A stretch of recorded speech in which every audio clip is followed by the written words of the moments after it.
Hey guys, today I'll be making a prediction for the 2024 presidential election, this time between incumbent President Joe Biden and the former ambassador to the United Nations, Nikki Haley. She used to be the frontrunner for the GOP nomination in 2024. Many people for a very long time expected her to be the nominee after Donald Trump. Donald Trump runs in 2020, but after Trump lost in 2020, her chances have definitely decreased, and especially after the Capitol insurrection, where she basically broke away from Trump for a couple of days.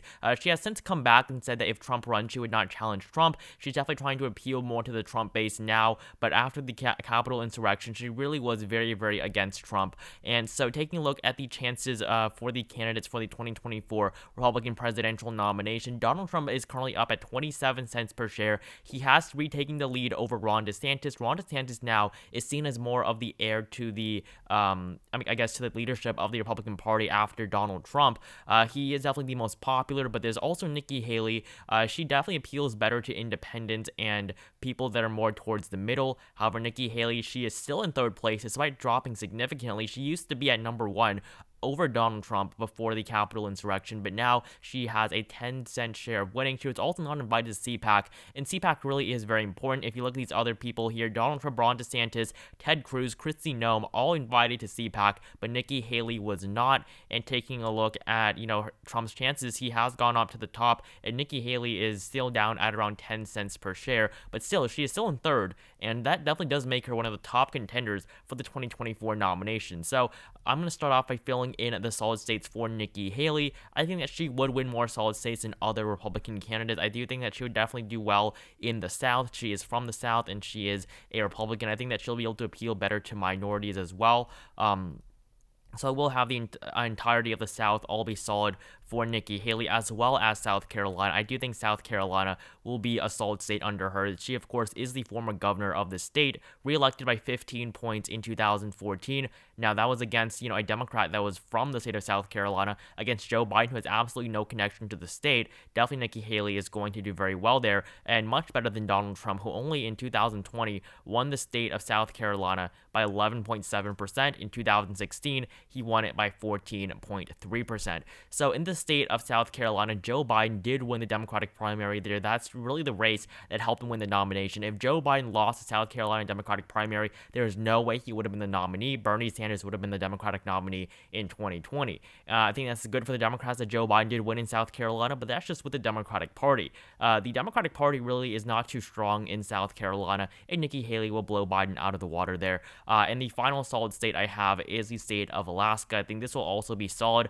I've given it likely to many other states, but to many other candidates for the GOP. But Nikki Haley definitely is someone that could appeal more to independents. And most of the voters in Alaska, they are conservative, but they are not against voting for Democrats. But they are generally more conservative. And I think Nikki Haley is a lot more of a traditional Republican. And I think that she will do well in the state of Alaska. So this gives Nikki Haley 110 electoral votes from her solid states. And before I get into the solid states for Joe Biden, make sure you join my Discord server if you have not. The link to which is at the very top of the description below.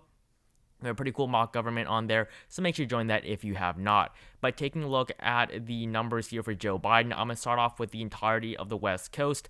California now 54 electoral votes, all going to be solid for Joe Biden. Of course, California lost an electoral vote for the first time in its entire history. It became a state, I believe, in 1849, and since then, California has never lost an electoral vote. But 2020, for the first time, California loses an electoral vote. It's not dropping in population. The population just is not increasing. Illinois, another state that has lost population as well. New York was, I believe, 89 voters away from not losing an electoral vote. It used to be at 29. It's been losing electoral votes for a very long time now, but New York now at 28 electoral votes after the 2020 census. So this gives Joe Biden 181 electoral votes. And I do also have to put Colorado in the solid category for Joe Biden, putting him up at 191. So the reasoning here, Colorado is 4.9% voted for Clinton in 2016. 2020, Joe Biden wins Colorado by the largest margin in a very, very long time. Biden wins it by 13.5%. Definitely going to increase it by 1.5% in 2024. Now, if you look back, Colorado really has been a red state for a very long time. You did see Clinton win it by 4.3. This is Bill Clinton. He also did win it he lost it in 1996 actually to Bob Dole, but Bush of course won it in 2000 as well as 2004. Obama flipped it back, but Colorado now is definitely a lot more blue than it was red just a couple of decades ago. The 70s, 80s, Colorado was very, very red. That's not the case anymore. Same thing with New Mexico. People did expect Colorado to be weaker for Joe Biden than New Mexico, but it turned out to be the other way around, and so this puts Biden up at 191. Now, to fill in the likely states for Nikki Haley, really not too many. The 1st District of Nebraska, just to get that out of the way, as well as the state of Montana and Missouri. These 2 states, I believe, will all be likely for Nikki Haley. In Montana, the state is definitely less red than the states that surround it, but it's still pretty conservative at the end of the day. Missouri as well, this used to be a bellwether state, and sometimes Republicans can win the races here pretty narrowly. You saw Josh Hawley only defeated Claire McCaskill in 2018 for the Senate by 5%, and then Roy Blunt, where when Trump won this race in Missouri by 16%, Roy Blunt only defeated Jason Kander in 2016 by 2%. So Missouri is really not as red as it's the states surrounding it, especially down south in Arkansas, but still it is pretty red, and the rural areas in Missouri have essentially all turned red. So it's going to be likely for Nikki Haley, putting her up at 125 electoral votes.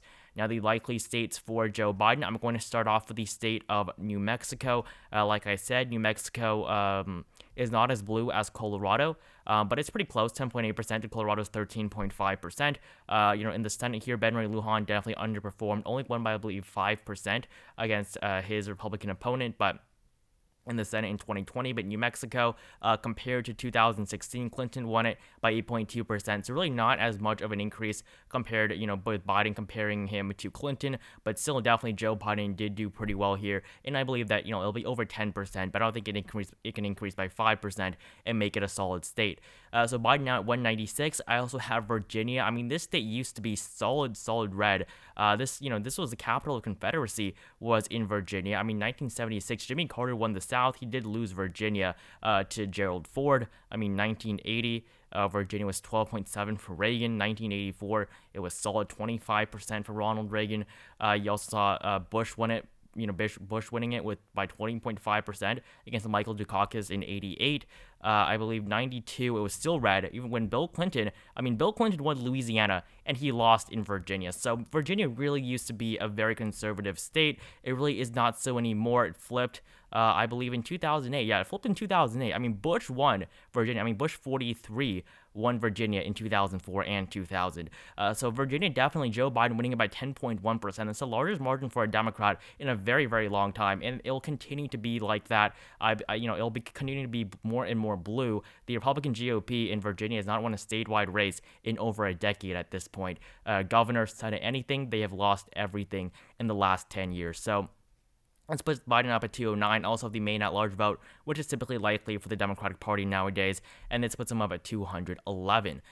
So next, I want to move on to the lean states for Nikki Haley, starting off with the states of Iowa and Ohio. I do think she's going to win these 2 states, but Donald Trump definitely overperformed, I believe, almost every other Republican in these 2 states. He only won them by 8% in 2020, and with Joe Biden winning against now Nikki Haley and not Donald Trump, I think that definitely Nikki Haley will do a little bit worse. It was really Donald Trump that did very well in the Rust Belt. I mean, just look at the 2008 map. The Rust Belt, the entirety of the Rust Belt, including Minnesota, Illinois, Michigan, 16.5%. Michigan was 16.5%. Minnesota was 10.2% in 2008, where Barack Obama won his first election. He won Indiana over John McCain. But of course, in 2012, Indiana was the only one that flipped.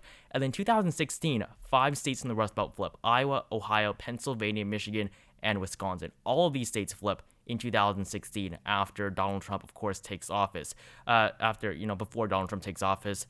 So definitely, I mean, this was a big shakeup in the 2016 election. And, this is what lost Clinton the election. If she won these 3 states where Trump won by less than 1%, she would have won the election. But 2020, Joe Biden manages to very narrowly flip these 3 states back, but not Iowa or Ohio. Now, he's not going to be able to do it in 2024, even if Nikki Haley is the nominee, but definitely Trump does better than most Republicans. If you look at the Senate races in these 2 states, I mean, Iowa, Joni Ernst wins by 6.5 in 2020, and then in 2018, Ohio was blue for Sherrod Brown when he ran against Jim Renacci. So definitely, it's not as red, as it is for Donald Trump. So those 2 states are going to be lean. And then Texas, I also think it's going to be lean. I don't think it's going to go down to tilt under Nikki Haley. The state of Texas has definitely been getting bluer and bluer, and Donald Trump has not been good for the state.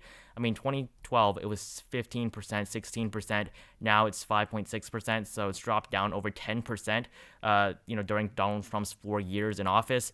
But definitely Texas, Nikki Haley will be able to hold on to it. She's not going to lose Texas, but the margin is gonna be spectacular or anything like that. So this puts Nikki Haley up at 188 electoral votes, and that's where I'm gonna have to stop for her lean states. Now, moving on to the lean states for the incumbent president Joe Biden, I want to start off with Minnesota, definitely going to be a lean state, and New Hampshire. So I think that they're gonna be close to the 7% mark, around 6 to 7%. Joe Biden only won Minnesota by 7.1%, and New Hampshire by 7.4. You go back 4 years, Clinton won Minnesota by 1.5% and New Hampshire by 0.37%. So Joe Biden definitely did very, very well in these two states, and I think he will continue to do well in them. Just I don't think the margin will be over 7%. I think it'll be closer to around 6% or 5% if he's running against Nikki Haley. So that's why I'm going to put these two states under. And Minnesota and New Hampshire, they do have a Democratic bias, but they cannot, they're not always going to go to Democrats. They still can go to Republicans. You saw that Chris Sununu won re-election 65% of the vote in 2020. When Joe Biden won this state by 7.5%. So definitely New Hampshire is a lot more of a swing state, but definitely Democrats have the advantage there. Minnesota has the longest Democratic voting streak, but it's in the Rust Belt, and it's in the part of the Rust Belt that is slowly moving to the right. So this was Biden up at 225 electoral votes. I also have the state of Michigan on this list. Michigan, Joe Biden won it by 2.8% in 2020. I think that he will be able to hold on to that come 2024. 2.8%. So I think that it'll hold above 2.8 or 2%, making it a lean state. And lastly, I have the state of Nevada, which Biden and Clinton both won by 2.4%. Kathleen Cortez-Masto in 2016 also won it by 2.4% against her Republican opponent for the U.S. Senate in 2016. So this state is a state that's been voting Democratic for a while now. Of course, it's nothing like the margin that Obama saw in the state, but still Democrats have been winning it pretty consistently. I think they'll be able to hold on to Nevada with Joe Biden with the lean margin in 2024. Now we will go into the tilt states. I want to start off by giving the 2nd District of Maine as tilt for Nikki Haley. I think she'll hold on to it, but I don't think she'll do as well as Donald Trump did there, of course, because this was a Trump flip in 2016. It was pretty surprising that Trump actually flipped the 2nd District of Maine and really made Maine a pretty competitive state. And also, Joe Biden is going to win in the 2nd District of Nebraska with a lean margin. Same margin he won against Donald Trump in. I think he'll remain as lean for Joe Biden. Now he's up at 247 electoral votes. So I want to start off by giving Joe Biden the state of Arizona. This state has been trending to the left for quite a while now. Nikki Haley really has no geographic advantage here. So I do think that Joe Biden will definitely win in Arizona. The margin won't be anything big. I mean, 2020, you saw it was 0.3 for Joe Biden. The last time a Democrat won in the state of Arizona was all the way back in 1996 when Bill Clinton won it by 2.2%. After that, the Republicans flipped it back. Arizona was 6% for Bush against Al Gore. 2004, it was 10%. 2008, it was still 8.5%. 2012, even 9.1%. And then 2016, under Trump, 3.5%, and then Trump, of course, loses it in 2020. But this state, it is generally, shifting to the left. It's not just Donald Trump. The Democrats have won in the Senate here as well. Of course, in 2020, Mark Kelly was elected over Martha McSally, and then Martha McSally also ran against Kyrsten Sinema, the Democrat, who also won. So 2020, Mark Kelly defeats Kyrsten Sinema 2.3%. 2018, Kyrsten Sinema defeats Martha McSally by the same margin of 2.3%. So I don't think Joe Biden's going to do as well as those two Democrats there in Arizona because, it is a statewide race and they have a long history in Arizona. They were both, not both, but Mark Kelly was a former astronaut, and his wife was a representative in Arizona, and Kyrsten Sinema was also a representative in Arizona for a while before she joined the U.S. Senate from the state. So Joe Biden probably won't do better than those two, but still, he definitely is pretty good in terms of chances of winning in Arizona. Wisconsin as well. I don't think Nikki Haley will be able to flip that state either. It's going to be close just because these states are just generally trending closer, but really it was Donald Trump that was able to flip these states. I think he definitely did the Republicans a favor there in the Rust Belt, making it so that they would flip faster. But at this point, because of how polarized people are, especially in these areas because of Donald Trump. I do think that they will remain close, as a result of this. And the Democrats' edge in the Rust Belt really has disappeared and deteriorated after 2016. So Biden now 2 electoral votes away from winning the presidency. I want to move on to giving Nikki Haley some states. North Carolina and Georgia, I believe, will both go to Nikki Haley. I believe it's going to be very, very small margins. Trump won North Carolina by 1.3%. Georgia by, Trump lost by 0.2%. But for Joe Biden in these 2 races, he definitely did okay in North Carolina. He did not flip it as many people expected him to if he flipped Georgia, but he was able to flip Georgia. And I think that what Stacey Abrams did in the state, with those get out and vote initiatives and stuff like that, and also fighting voter suppression, definitely did help the Democrats in Georgia. And for both of these states, I think that 2024 Nikki Haley, being from South Carolina, that geographic advantage really will make an impact. In these states, these states are states that Biden barely won against a very unpopular incumbent president. So I do think Nikki Haley will be able to flip back Georgia and hold on to North Carolina, but Florida is different. Although Florida, geographically it's quite close to South Carolina, just like Virginia is, Florida is not the same as these 2 states. Florida is very different from many of these other southern states like North Carolina all the way down to Louisiana and Texas. Florida is definitely a lot different, and I think that Joe Biden will be able to flip back Florida. I don't think that Nikki Haley has too much of an appeal to many voters in Florida, so 30 electoral votes for Joe Biden puts him over 270, and then I will also give him his birth state of Pennsylvania, and it's 19 electoral votes. It's going to be close, but Joe Biden, I think, does have the advantage there, and Democrats do still have the upper hand in Pennsylvania, especially since they're considered to be definitely the front runners in the 2022 Senate race there. So this gives Joe Biden 317 electoral votes, Nikki Haley 221, so Joe Biden will win re-election with a larger amount of electoral votes. The last president to win with a smaller amount was, of course, Barack Obama, who won, in 2008 with 365 electoral votes, and then in 2012 he, of course, won with 332. So, him winning with less electoral votes was definitely surprising. Typically, presidents always win by more or they lose. So I believe Barack Obama was only the 2nd or 3rd president to actually win with a smaller amount of the electoral college votes. So thank you guys so much for watching this video. Make sure you join my Discord server if you have not. Link at the very top of the description below. We're pretty cool mock government on there. So make sure you join that if you have not. Subscribe to my channel if you haven't. Like this video down below if you enjoyed it. Comment down below who you think would win between Nikki Haley and Joe Biden. Again, thanks so much for watching, and I will see you guys in the next video.